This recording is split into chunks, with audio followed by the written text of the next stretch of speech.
ሰላም ሰላም ጓደኞቼ እንዴት ናችሁ? ያው ለቤት አዲስ የሆናችሁ ሰብ በማድረግ ቤተሰብ የሆናችሁ ደግሞ ላይክ ኮሜንት በማድረግ ቤተሰብ ላይክ አድርጉልኝ ማለት ነው። አታዋርደኝ ነው የምላችሁ፣ አታዋርደኝ።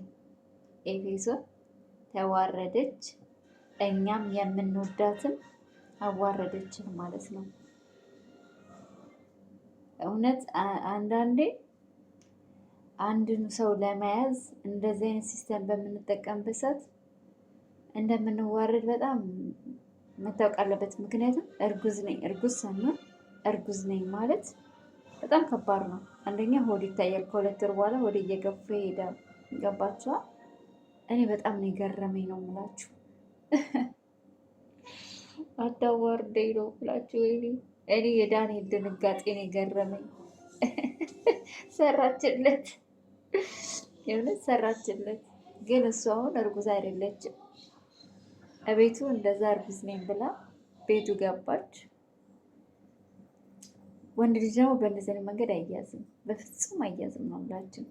እንደውም በሌላ ነገር ብትዋሽ ነው ሌላ ነገር ዋሽታው አብራው መሆን ካለባት አብራው መሆን በቃ እሱ የእሷ እንዲሆን ከፈለገች ሌላ መንገድ ነው መጠቀም ያለባት እንጂ እርጉዝ ሳትሆን እርጉዝ ነኝ ብላ በጣም ነው የሚገርመው። ደግሞ አንዳንዴ እኮ እኛ ሴቶች ስንባል ማጋጋት ስንወድ በጣም ነው የምናጋግለው። ስለ እውነት ነው የምላችሁ።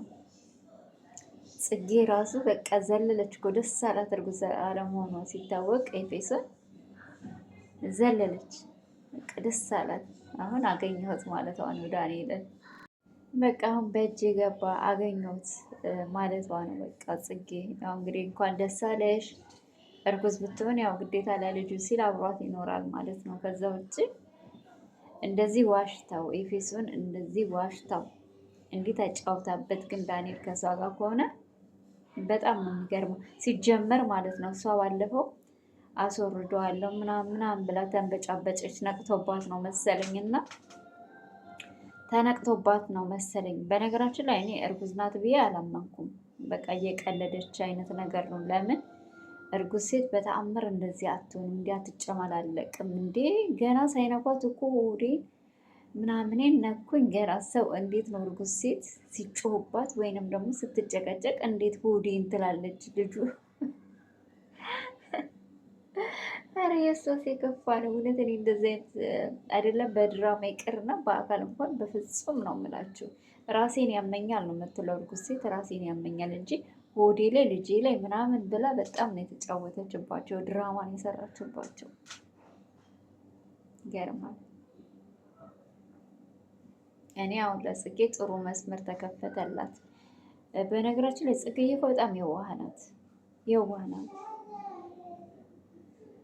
ስርዓት አላት፣ ጨዋ ናት፣ ስነ ምግባር አላት። ገባችሁ አይደለ?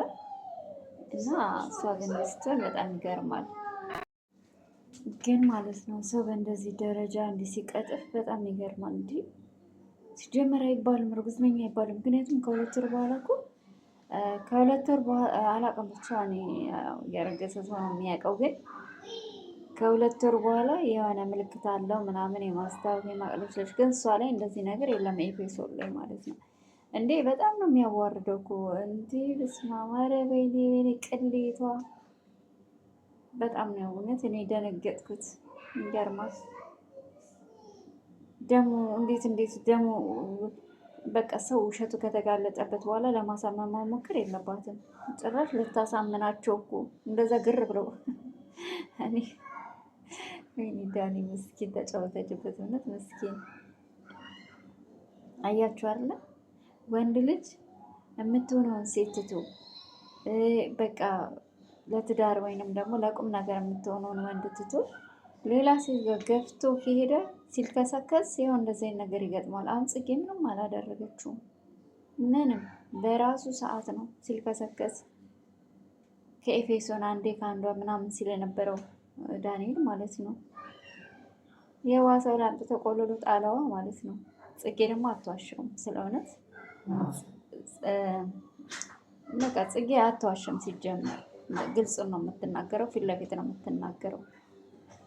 እኔ ሲጀመር መጀመሪያም ቀልቤም አልወደዳት ኤፌሶን ለዳንኤልነት አትገባውም። እሳት የላሰች ናት። እኔ ለእሱ አፈርኩኝ። የጽጌ ደስታ ግን ደስታ አይደለም። አሁን ጽጌ እውነት ከእሱ ጋር መቀጠል ካሰበች ግን በቃ እርግጠኛ ኤፌሶንን በእርግጠኝነት ሙሉ ፐርሰንት ከእሷ ጋር መተው ማለት ማቆም። ምክንያቱም ከዛም ደግሞ ሌላ ሰበብ ትፈልግና ደግሞ ታጠምደዋለች ልጁን ማለት ነው። በነገራችን ላይ በአብዛኛው ሴቶች እኛ ሴቶች ማለት ነው ወንድ ልጅን ስናፈቅረው ወይ ስንወደው በቃ ወይ አርግዘን በልጅ እንይዘዋለን ምናምን ነገር እና የኤፌሶን ሀሳብ ይሄ ነው። ስለዚህ እኔ አለመካዱ ራሱ ዳንኤል ትልቁ ነገር አለመካዱ ይሄ ነው። አምኖ ተቀብሏታል። ቤቱ ድረስ መታለች ሻንጣዋን ይዛ ምናምን ሻንጣዋን ይዛ በድፍኑ መታለች ማለት ነው። ኤፌሶን ፈጣጥሮ እሱ ግን ምንም እንትን አላላትም ማለትም እንደውም ሻንጣን ይዛ ስትመጣ እኔ ደነገጠው እንጂ ከዛ ውጭ መምጣት ቀር አላለውም። እንደሌላ ወንድ ቢክዳት ምን ቢላት እንትን ከባድ ነበረ። ግን ለሷ አሪፍ ሆነ መቀበሉ ማለት ነው። በኋላ ላይ ግን ራሷ አፈረችበት። ያው ውርደቷን ተከናነበች ማለት ነው ኤፌሶን። እኔ ደግሞ በጣም ከምታስጠላኝ አንዱ ልንገራችሁ፣ እቺ ኤርሜላ ምናምን እነ ኤፌሶን ምናምን በጣም ያስጠሉ ናቸው። የሆነ በቃ ቅብጥ ስርዓት የሌላቸው ማለት ነው። ምንም ስነ ምግባር የሌላቸው። ሩታና ጽጌ ግን በጣም እኔ እንጃ፣ ሁለቱ በጣም ረጋ ያሉ ናቸው። በቃ ታማኝ ናቸው፣ ስርዓት አላቸው። በደንብ ነው የያዙት ባሎቻቸው። አያችኋ እንዴ? እንደ ጽጌ ዳንኤልን የያዘዋል የተቆጣጠረው የያዘው በስርዓት ነው ከያዘችው።